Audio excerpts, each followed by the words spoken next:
Amigos de Digital 593 Noticias, ¿cómo están? Nos encontramos justamente dialogando con la asambleísta de la bancada de UNES, Viviana Veloz, quien justamente ha sido la cara visible de esta propuesta de juicio político al presidente Guillermo Lasso. Asambleísta, bienvenida. Primero, ¿cómo reciben ustedes justamente esta resolución de la Corte Constitucional? Gracias, Grenda. Un abrazo. Primero, que esta dictamen de la Corte Constitucional lo recibimos con esperanza, lo reciben los ecuatorianos como un símbolo, como un triunfo de esas mayorías olvidadas por parte de este gobierno, un símbolo que representa a las madres de familia que cuando acuden a los hospitales no encuentran medicina, a los padres de familia que no encuentran empleo, a esas más de 3 millones de familias que se alimentan una sola vez al día, a los más de 6 millones de desempleados que tiene en este momento el Ecuador, a los migrantes que tienen que atravesar esa peligrosa selva del Darién, a aquellas familias que están sufriendo cada día porque sus familiares han sido víctimas de secuestros, de sicariatos. En lo que va del año llevamos más de 1.100 muertes violentas. Creo que es un símbolo para reivindicar al Ecuador, un Ecuador que se encuentra desangrado, un Ecuador que se encuentra agonizando y ahora toca un arduo trabajo también en la Asamblea Nacional, una vez que empiece ya en la Comisión de Fiscalización la etapa de sustanciación de este proceso y en el que esperamos también exista prolijidad, transparencia, honestidad y que los miembros de esta comisión estén a la altura de las circunstancias del momento histórico que vive hoy el Ecuador, porque los ecuatorianos apoyan este proceso de juicio político y están esperando esta salida democrática y constitucional a este mal gobierno y para que no siga al frente del Ecuador el señor Guillermo Lasso Mendoza, que ya ha demostrado también su constante incapacidad y que no le preocupan los problemas y los dolores de los ecuatorianos. Viviana, ahora la pelota está en la cancha de la Asamblea. Balcal, luego obviamente con la Comisión de Fiscalización, hay más o menos alrededor de unos 45 días. Cuéntele por favor a los ciudadanos qué va a pasar en estos 45 días. Bueno, en esta etapa, una vez que el presidente de la Asamblea Nacional ya ha convocado al CAL para sesionar y conocer el dictamen de admisibilidad, de forma inmediata va a trasladar esto a la Comisión de Fiscalización en la que se abre un proceso que está estipulado en la Ley Orgánica de la Función Legislativa a partir del artículo 86. Como le decía, ahí se va a actuar aportando tanto los elementos de cargo como los elementos de descargo. El presidente de la República también puede presentar sus elementos probatorios, se dará el desarrollo de la sustanciación de estas pruebas, tanto documentales, testimoniales, periciales, entre otras, y posteriormente, cuando concluya esta fase en la comisión, se tiene que elaborar un informe por parte de los comisionados y remitirlo a la Asamblea Nacional. Esperamos nosotros que este informe sea trabajado de manera honesta, de manera transparente por el bienestar de los ecuatorianos. ¿Usted seguirá siendo la cara visible de todo este proceso? Es así, soy una de las 4 solicitantes. También me acompañan en esta solicitud de juicio político la legisladora Mireya Pazmiño y los legisladores Rodrigo Fajardo y Pedro Zapata. Nosotros seguiremos actuando como lo hemos venido realizando hasta el día de hoy, con toda la transparencia, la honestidad, pero también por buscar el bienestar de las y los ecuatorianos. Esperamos que en la Comisión de Fiscalización se trabaje con la debida diligencia, que se respete el debido proceso y que se puedan también establecer, porque se deben establecer las responsabilidades políticas del presidente de la República.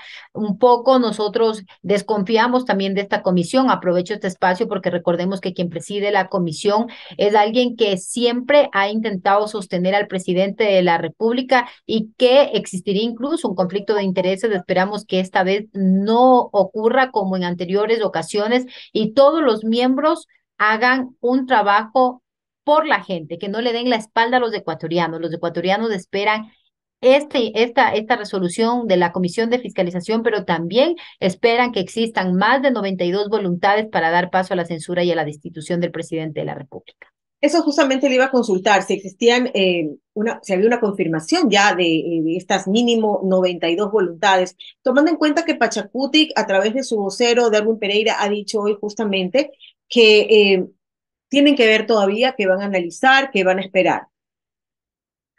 Ahí hay que estar muy atentos. Recordemos las declaraciones de días anteriores de los legisladores Darwin Pereira, del legislador Mario Ruiz, coordinador de la bancada de Pachacuti, que indicaron que si la Corte Constitucional daba la admisibilidad de este proceso de juicio político, los votos de Pachacuti estarían ahí dispuestos por el bienestar de los ecuatorianos. Esperemos que esta vez no ocurra como en ocasiones anteriores, que muchas veces se conoce que venden su voto, que venden su conciencia y que le dan la espalda a los ecuatorianos. Creo que el Ecuador no les perdonaría esta clase de acciones y de actuaciones porque nuestros puestos no son nuestros, son del pueblo ecuatoriano, son de la gente que nos eligió en las urnas, de la gente que está confiando en este momento en la Asamblea Nacional, y esta Asamblea Nacional debe encarnar e interpretar el sentir de más del 90% de ecuatorianos, y de ninguna manera podemos darle la espalda. Los legisladores que así lo hagan y que intenten sostener al presidente de la República serán juzgados por la ciudadanía, pero también estarán en el tacho de la historia como cómplices y encubridores del presidente de la República y también de los actos de corrupción. Solo una precisión de mi parte, no era Darwin Pereira, era Mario Ruiz, justamente quien decía que habrá que analizar las pruebas que presenten los acusadores y no será un apoyo a ciegas. Pero ¿qué pasa también, asambleísta, si el presidente hace uso de la muerte cruzada? ¿Están todos preparados, quizás listos para irse también a sus casas? ¿O cree usted que la muerte cruzada ya no es una opción para el presidente? Quiero iniciar en esta parte de la entrevista diciendo que nuestra postura siempre ha sido clara. Nuestros puestos de la Revolución Ciudadana de los 47 legisladores de UNES siempre ha sido que nuestros puestos a cargo y a la disposición de nuestros mandantes. Pero también hay que señalar lo que dice el artículo 148 de la Constitución. Y en este momento no se configuran ninguna de estas causales. Ni existe arrogación de funciones, menos existe que se esté obstruyendo el Plan Nacional de Desarrollo, y tampoco existe una grave conmoción social o interna en el país que se necesita para poder invocar este artículo de la Constitución. El presidente lo que debe hacer por primera vez es tener valentía, es acudir a la Asamblea Nacional, porque así lo dictaminó la Corte, que le responda a los ecuatorianos de la Asamblea Nacional por sus horrores, por sus actos de corrupción, por todo lo que ha venido realizando en contra de los intereses del pueblo ecuatoriano. Esperamos que asuma el presidente con valentía, por primera vez que trabaje con honestidad, que acuda al Parlamento y pueda darle la verdad a los ecuatorianos. Si no lo hace, si nuevamente quiere enviar un procurador o quiere seguir diciendo que la Asamblea Nacional no tiene la legitimidad para fiscalizarlo, simplemente se procederá, se seguirá, se continuará con la sustanciación y se tomará la decisión. Pero respetuosos de la Constitución y la ley, nosotros hemos dicho que el presidente en este momento tiene que defenderse en la Asamblea y no puede usar como una cortina de humo, o para no querer darle la verdad a los ecuatorianos y seguir protegiendo a su cuñado, al narcotráfico y a esta estructura de corrupción en las empresas públicas, decretar la muerte cruzada. Asambleísta, ¿no podría utilizarse esta opción de grave conmoción interna tomando en cuenta las vacunas, las explosiones, a los negocios que no quieren cancelar justamente este tipo de extorsiones, las muertes que hay, los uniformados que han fallecido, e inclusive hoy lo que se vivió en Guayaquil, este trabajador al que le adherieron a su cuerpo explosivos y que afortunadamente salió ileso? Esto no podría ser un tipo de argumento como decir grave conmoción nacional por la seguridad.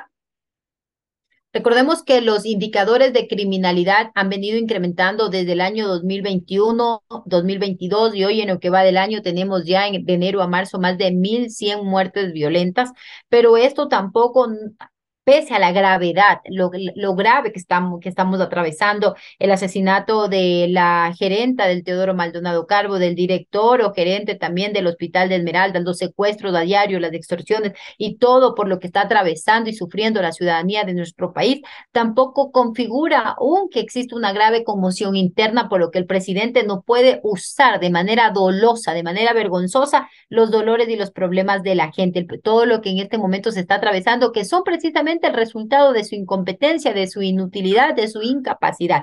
Tiene que configurarse parámetros que están previamente establecidos, y como lo decimos, no, en este momento el presidente lo que debe hacer es darle la cara a los ecuatorianos. El presidente es un cadáver político que debe ser enterrado con la Constitución en la mano.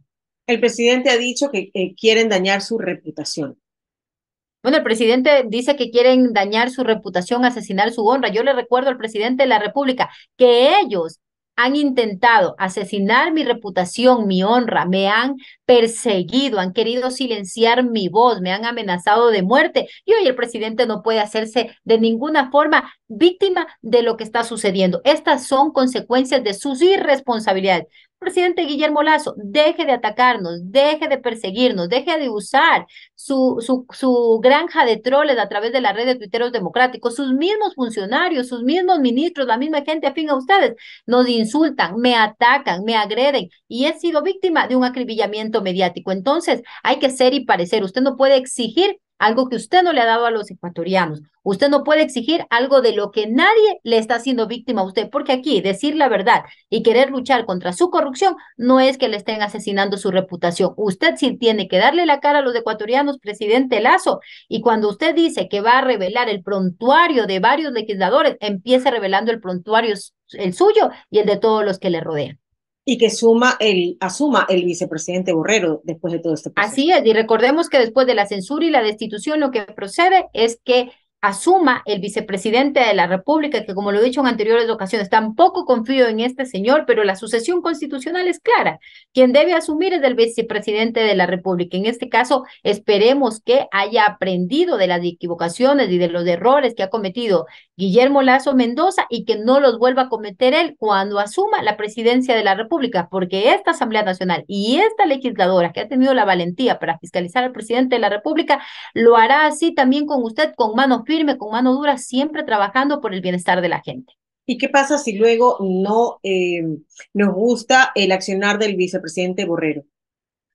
Lo hemos dicho, nosotros vamos a seguir fiscalizando. Nosotros queremos estabilidad, nosotros queremos recuperar la seguridad, queremos que el Ecuador se reactive económicamente, que exista más oportunidades, que la gente vuelva a recobrar la esperanza. Por eso, aunque no tenemos confianza en el vicepresidente, lo que sí esperamos, como lo dije Glenda anteriormente, es que aprenda de las equivocaciones del señor Guillermo Lazo y no vuelva a cometer lo mismo. La historia lo va a juzgar y él hoy tiene la oportunidad de trabajar por el bienestar del país y sacar adelante al Ecuador de todos estos grandes y graves conflictos por los que estamos atravesando.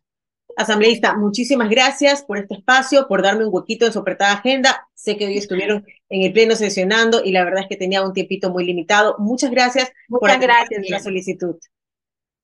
Muchas gracias, muy amable. Listo. Un Hasta luego. abrazo.